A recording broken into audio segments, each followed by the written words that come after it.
चलिए आज हम स्टार्ट करेंगे मैथ के 25 क्वेश्चंस। मेरा नाम है सोनू और आप देख रहे हैं द मैथ जोन। हम 25 क्वेश्चंस का रिवीजन करेंगे और देखेंगे कैसे कैसे इतनी जल्दी कितनी फास्ट कर सकते हैं क्वेश्चंस को। चलिए पहला क्वेश्चन है आपके सामने। If sin y is equal to x then what will be the value of cos 2y where 0 और 90 के बीच में है y। ठीक है, तो cos 2y से पहले देखो cos 2y क्या होता है। cos 2y होता है 1 माइनस 2 sin स्क्वायर y। ठीक है, बस यही तो फाइंड करना है। 1 माइनस 2 साइन स्क्वायर वाई की वैल्यू हो जाएगी x square. Next, what is the value of a plus b का whole square minus a minus b का होल स्क्वायर। तो ये देखो क्या बचेगा हमारे पास। अगर यहाँ पर करेंगे तो a square plus b square plus 2ab। ठीक है, यहाँ पर होगा तो minus a square minus b square plus 2ab, क्योंकि माइनस से खुलेगा अंदर वाला। ठीक है, ये बात ध्यान रखना। और जब ये होगा तो ये दोनों कट जाएंगे, बचेगा क्या 4ab। नेक्स्ट, ये हमें टेबल गिवन है, हमसे पूछा है what is the ratio of number of mountains monuments in B to the number of monuments in D. तो बी में मॉन्यूमेंट्स 30 है और डी में 150 है, यानी कितना हो जाएगा हमारे पास 1:5।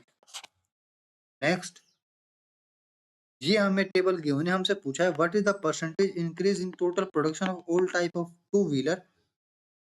अच्छा, इन 1998 इन कंपैरिजन टू 1996। तो 1998 में कितने हुए हैं सारे, टोटल मिलाकर हमारे हुए 324 और 1996 में हुए 268।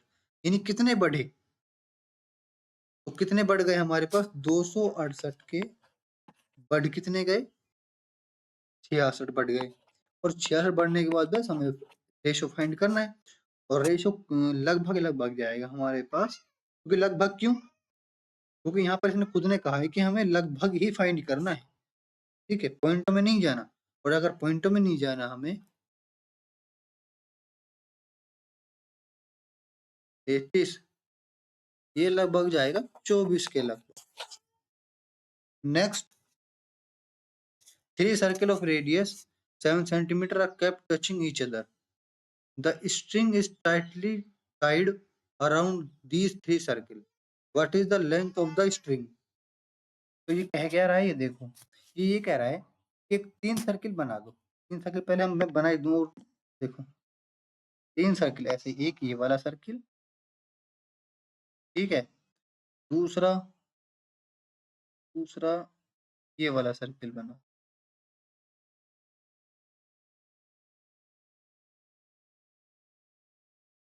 ये वाला सर्किल, और तीसरा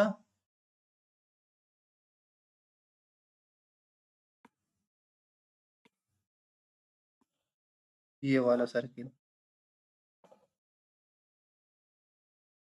और एक लाइन बनाकर इन तीनों को, जैसे इसका सेंटर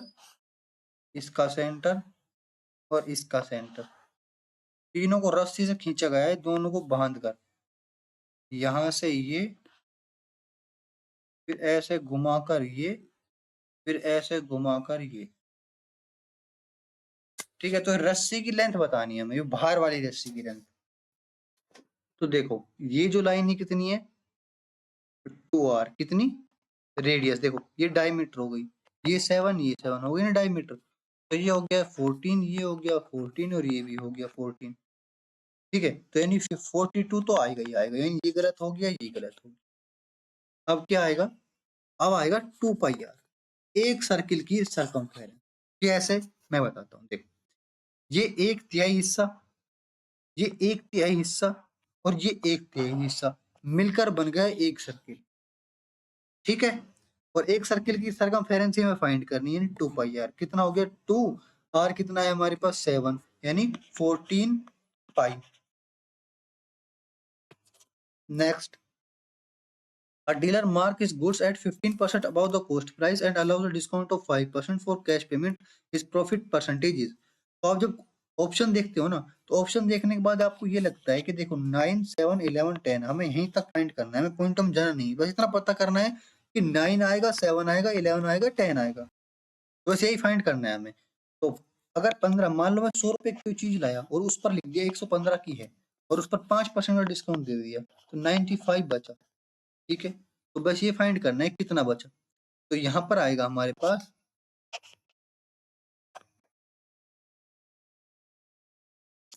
ठीक है, ये जाएगा हमारे पास, अगर इसको डिवाइड करें इससे,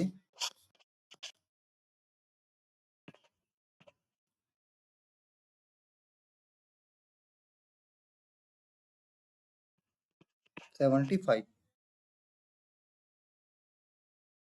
105.75, यानी प्रॉफिट हुआ इसका, सॉरी 9.25, सॉरी प्रॉफिट हुआ 9.25।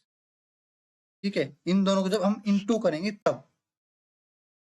Next, what is the area of curve surface area, curve surface of a right circular cone with length 8 metre and slant height 10 metre. तो कर्व सरफेस एरिया क्या होता है, कोन का, कोन का कर्व सरफेस एरिया होता है हमारे पास पाई आर है। पाई इंटू आर क्या है हमारे पास, height 8 centimetre and slant height 10 metre. अच्छा, तो देखो स्लेंट और हाइट हमें रेडियस फाइंड करनी है। पहले रेडियस की वैल्यू क्या होती है हमारे पास, रेडियस होती है रूट में L square minus H square. L square है 10, 100 माइनस 64, कितना बचा हमारे पास 36, यानी आर की वैल्यू है 6। तो 6 into 10 into pi. Next, table given है, हमसे पूछा है wise total production is what percent of Jades total production. तो जेड टोटल प्रोडक्शन है हमारे पास 15, 18, 12, 19, 64, और वाइज 18, 13, ये हो जाएगा 30, 56, 64 का 56 कितना परसेंट होता है।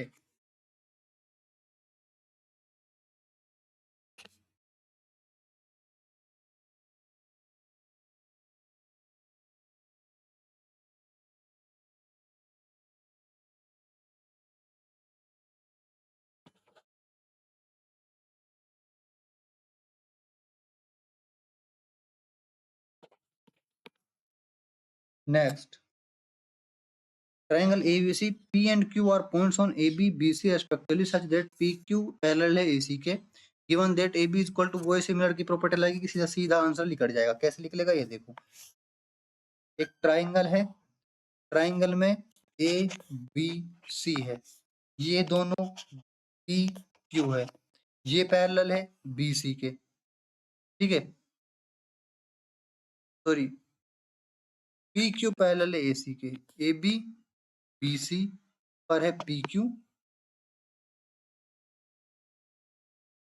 तो इसने बस मैंने उल्टा बना दिया ट्रायंगल, इसने ट्रायंगल बनाया ऐसा वाला ए बी सी, ये ऐसे वाला पी और क्यू, ठीक है, ऐसे बनाया इसने। Given that A B is equal to 26, A B 26 है, ठीक है, पी क्यू जो है वो 7 है और ए सी जो है वो 10 है। ए पी की वैल्यू फाइंड करनी है।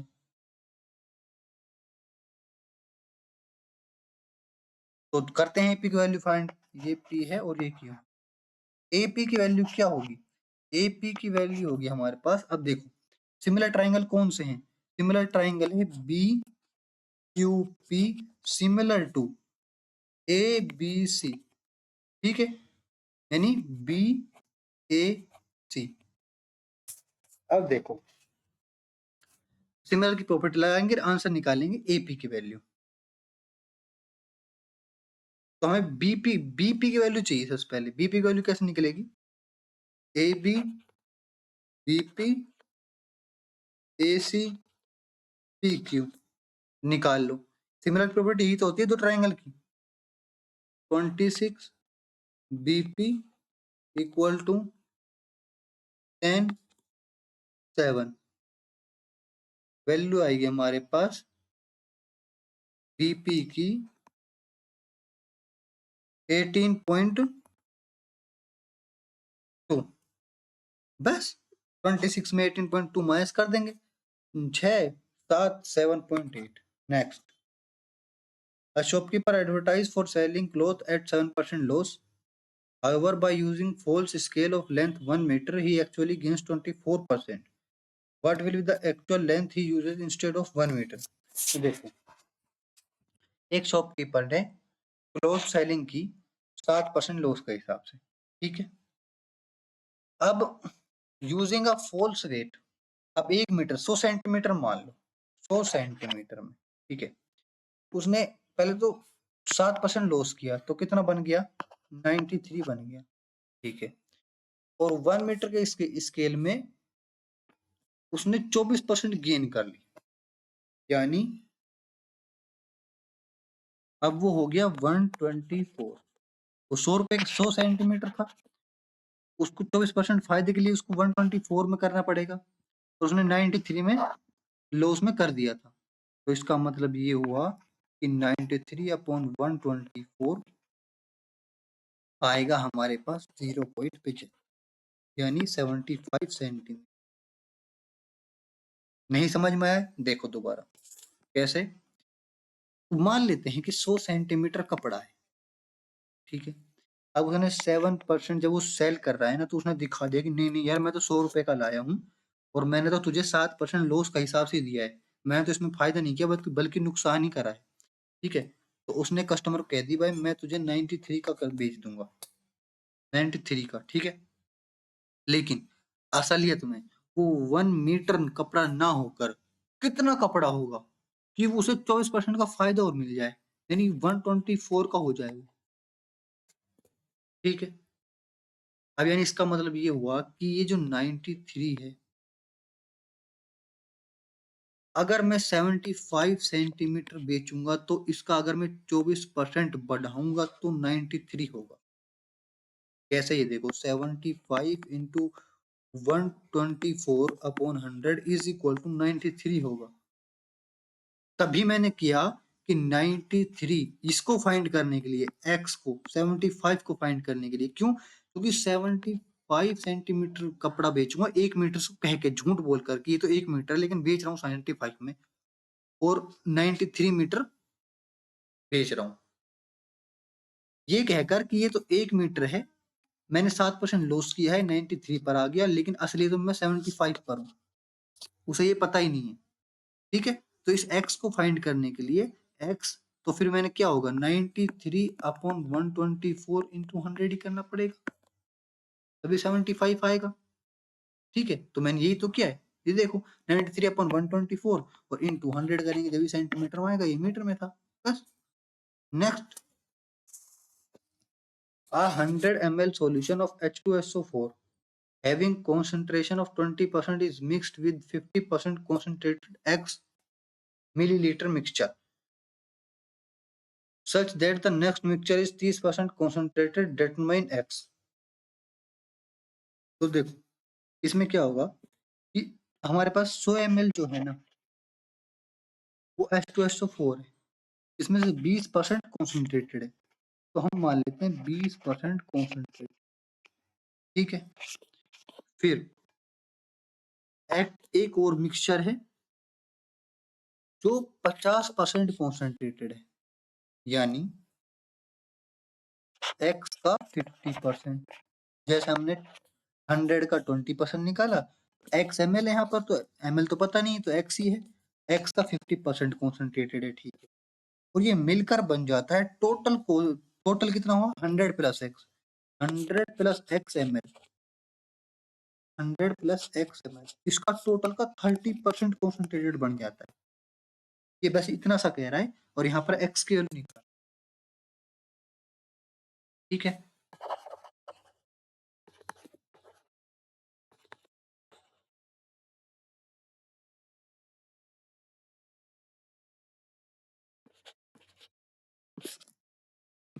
Next, ABCD is a square and MAB is an equilateral triangle. MAB. अच्छा ठीक है. MC and MD are joined. What is the degree measured of MBC? MBC ये वाली. ठीक है. तो ये देखो 60, 90, 90, 90. तो ध्यान से देखो, ये हो चुका है क्वेश्चन आराम से. कैसे? ये देखो, मैंने आपको ये कहा, इसने ये कहा कि ये वाला ट्राइंगल इक्विलेटरल है, तो इसका मतलब ये वाली साइड और ये वाली साइड भी बराबर है. तो अगर ये 90 है और ये 60 है तो टोटल कितना हुआ? 150. तो बचा कितना? 40, सॉरी 30, 180 में से. तो यानी 15 डिग्री ये और 15 डिग्री ये. जब ये देखो, जब किसी ट्राइंगल की दो साइड बराबर होती है और एक साइड अलग, तो आइसोसेलेस ट्राइंगल बन जाता है. और उस बनने के बाद ये दोनों एंगल बराबर होते हैं. ये दोनों दो साइड जब बराबर होती है तो ये दो एंगल बराबर होते हैं. तो जब हमें ये वाला एंगल पूरा पता है तो ये वाले बराबर हुए ना, तो 30 हुए इन दोनों का प्लस, तो 15 ये वाला और 15 ये वाला. सही बात है. अब देखो 90 में जब हम 15 माइनस करेंगे इस एंगल को निकालने के लिए, तो कितना आएगा हमारे पास? 75. Next, 10 men begins to do a work, but after some days 4 of them left the job. As a result, the job that could have been completed in 40 days is completed in 50 days. How many days after the commencement of the work did the 4 men leave? तो बस ये जो ये some days है ना, some days, ये find करना है हमें. ठीक है. तो 10 मैन बिगिन करते हैं, 10 मैन कोई काम को करने में लगाते हैं, जितना भी वक्त लगाते हैं. ठीक है. तो वो लगाते हैं 40 डेज. ये जो 10 मैन है ना, वो 40 दिन लगाते हैं उस काम पर, लेकिन 50 दिन लगाते हैं. क्यों? क्योंकि 4 मैन छोड़कर चले जाते हैं. यानी इसका मतलब ये हुआ, जो ये 10 बढ़े हैं, जो ये 10 बढ़े हैं, वो इन 4 मैन की वजह से बढ़े हैं. ठीक है. तो वही फॉर्मूला लगेगा M1D1. ठीक है. कैसे? ये देखो 40 में 40 दिन में अगर जो मैन जो थे वो माइनस कर दें तो 10 दिन में काम कंप्लीट हो जाएगा. ठीक है. 10 आदमी वो काम कंप्लीट करते हैं. उतना ही काम अगर 50 में से मैं माइनस एक्स कर दूं तो 6 दिन में हो जाएगा. डन है. क्योंकि 6 आदमी करते हैं वो काम को. ये इक्वेशन बनेगी. एक्स की वैल्यू आएगी हमारे पास 25. Done. Next, AB is equal to C, then 10A, 10B, 10C. तो चलिए देखते हैं. 10A प्लस B जो है वो 10C है. ठीक है. इसकी आइडेंटिटी लगा दो. 10A plus 10B 1 minus 10A 10B equal to 10C. तो वैल्यू आएगी, उधर उधर जाएगा और ये इधर आएगा. तो 10C minus 10A minus 10B equal to 10A 10B 10C. Next, if m and n are two positive real numbers such that nm square plus n square is equal to 40, mn 4, then the value of 3m plus n is. ठीक है. इसका square करो, नहीं तो इसका हम वो करते हैं, वापिस से रूट लेते हैं. ठीक है. तो देखो अगर मैं 9m square plus n square plus 6mn करूं, 40 6mn करूं दोनों तरफ. क्यों? इसका स्क्वायर करने पर लास्ट में 6mn तो आ ही गया. ठीक है. इससे मैंने पता करा कि यहाँ पर 6mn की जरूरत है. ठीक है. तो अब ये क्या बन गया? 3m प्लस n का स्क्वायर. और ये क्या बन गया? 64, क्योंकि mn की वैल्यू है 4. ठीक है. तो इसका रूट लेंगे तो 3m प्लस n क्या बन गया? 8. Next, the factors of x square plus y square plus 4y minus 4xy minus 2x minus 8r। तो अब आप इसको कैसे भी कर सकते हो, जैसे इसको कर सकते हो आप कॉमन लेकर। यहाँ पर तो मैंने ले लिया भाई x square plus 4y common लिया तो y प्लस 1, और यहाँ पर माइनस 4x कॉमन लिया तो नहीं, ये नहीं, ये तो स्क्वायर ही बन जाएगा ना। देखो ये वाला तो स्क्वायर ही बन गया, ये वाला, ठीक है। कैसे, ये देखो a square plus b square plus 2ab, यानी एक्स माइनस 2y का स्क्वायर माइनस 2 यहाँ पर कॉमन ले लिया, और यहाँ पर बन गया एक्स माइनस 2y माइनस ए। इसको हम ए मान लेंगे तो a square minus 2a minus 8, इसका फैक्टर कर दो, रख दो, ठीक है। ऐसे ना करो तो ऑप्शन देख लो, यहाँ पर सोल्व कर दो। अगर ये आ रहा है तो ठीक है, कोई बात नहीं। क्या आ रहा है, ये देखो एक्स एक्स स्क्वायर आ रहा है, ठीक है। 2 दूनी 4 वाई स्क्वायर आ रहा है, प्लस का ये भी आ रहा है, 4 दूनी 8 माइनस का ये भी आ रहा है।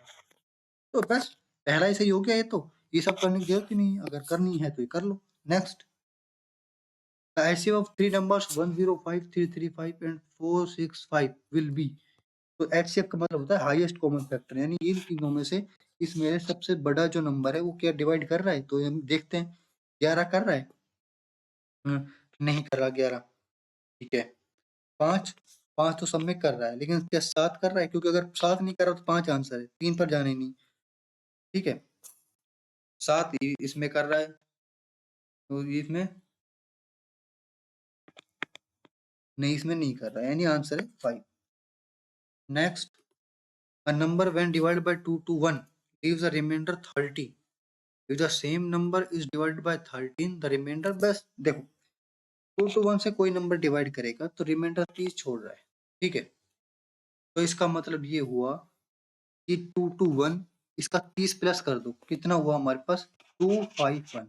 अगर 2 to 1 से डिवाइड करेंगे तो रिमाइंडर 30 छूटेगा, बस इसको 251 को 13 से डिवाइड करो, तो 13 से डिवाइड करने पर कितना हुआ 4, रिमाइंडर छूट गया, बस।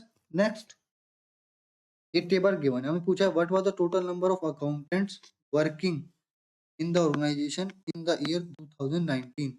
2019 में कितने अकाउंटेंट वर्क कर रहे हैं ऑर्गेनाइजेशन में, ठीक है। तो बस क्या करना है, इन सबको प्लस करना है, इन सबको प्लस करना है और माइनस कर देना है, जो आंसर है वो आएगा। क्यों, क्योंकि 2015 में कितने ज्वाइन हुए, फिर लेफ्ट, ज्वाइन हुए लेफ्ट, ज्वाइन हुए लेफ्ट, ज्वाइन हुए लेफ्ट, ज्वाइन हुए लेफ्ट, 2019 तक आते आते कितने बचे, सबको प्लस करो 110, इन सबको प्लस कियो 83, यानी 27। नेक्स्ट,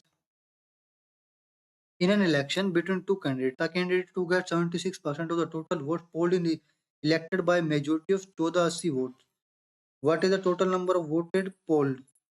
देखो एक को मिले 76, एक को मिले 34, ठीक है, 24, तो कितने का डिफरेंस है हमारे पास, इसका डिफरेंस हुआ हमारे पास 52 का, और 52 कितनी है हमारे पास 1480 है, तो हमारे पास कितना करना है, हमें 100% निकालना है, ठीक है।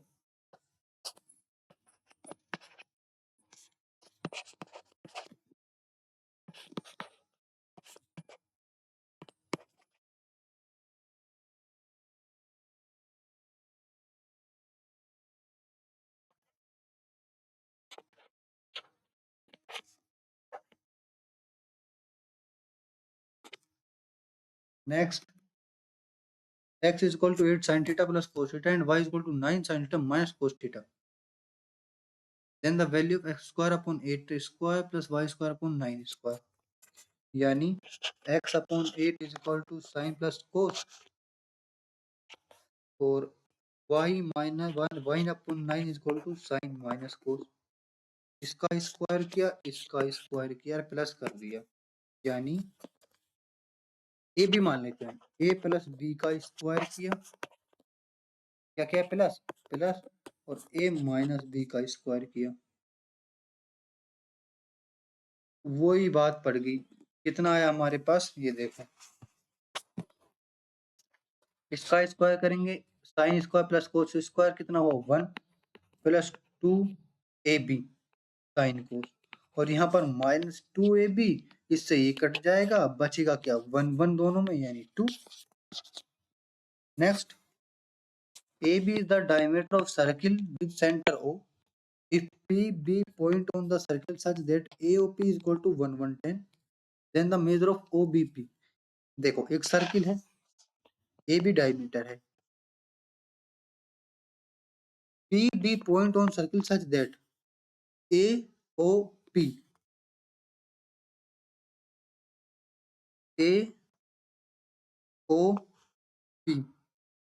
यानी ये जो है वो 1 110 है, ठीक है।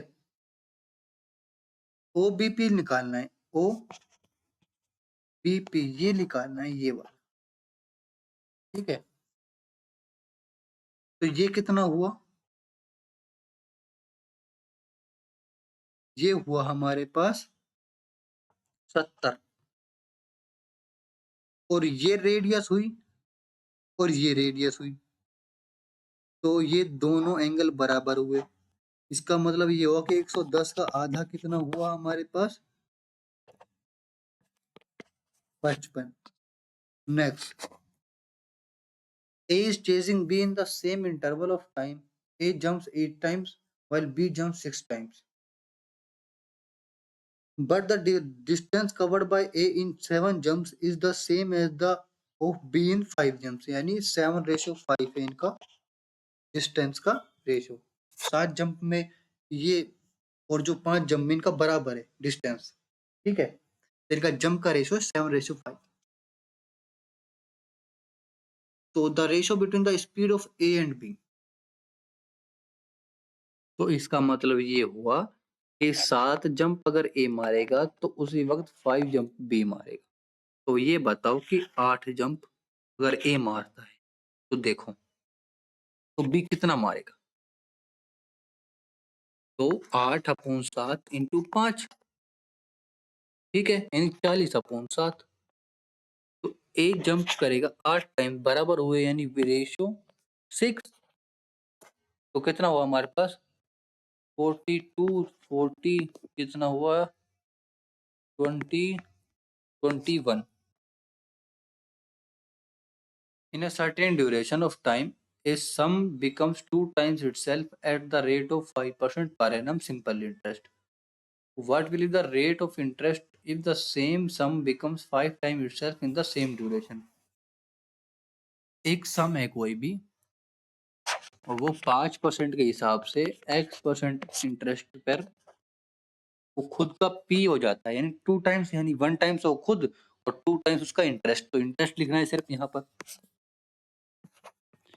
20% का इंटरेस्ट लगता है। तो what will be the rate of interest if the same sum becomes 5 times, same sum become 5 times, और ये ईयर इंटरेस्ट नहीं है, यहाँ पर इंटरेस्ट दिया गया था, ठीक है, सॉरी ईयर है। तो वही सम 20 साल में कितने परसेंट हो जाएगा, उसका 4 गुना बन जाता है इंटरेस्ट। इंटरेस्ट सिर्फ, ठीक है, इंटरेस्ट लिखा है मैंने यहाँ पर, ये ध्यान रखा करो।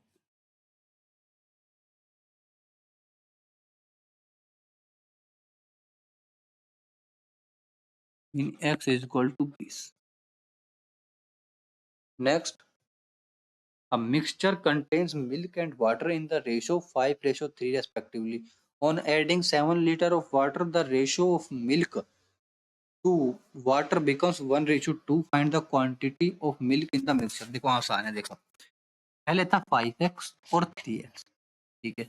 On adding 7 लीटर वाटर, तो ये कितना है मिल्क एंड वाटर, यहाँ पर 7 लीटर वाटर हमने ऐड कर दिया तो बन गया रेशो 1:2, ठीक है। तो हमें find the quantity of milk in the mixture, हमें सिर्फ 5x की वैल्यू निकालनी है। तो हम सबसे पहले x की वैल्यू निकालते हैं। 10x is equal to 3x प्लस 7 7x is equal to 7, x is equal to 1 यानी 5। नेक्स्ट नहीं, यहाँ पर ही 25 क्वेश्चंस पूरे होते हैं। Thank you.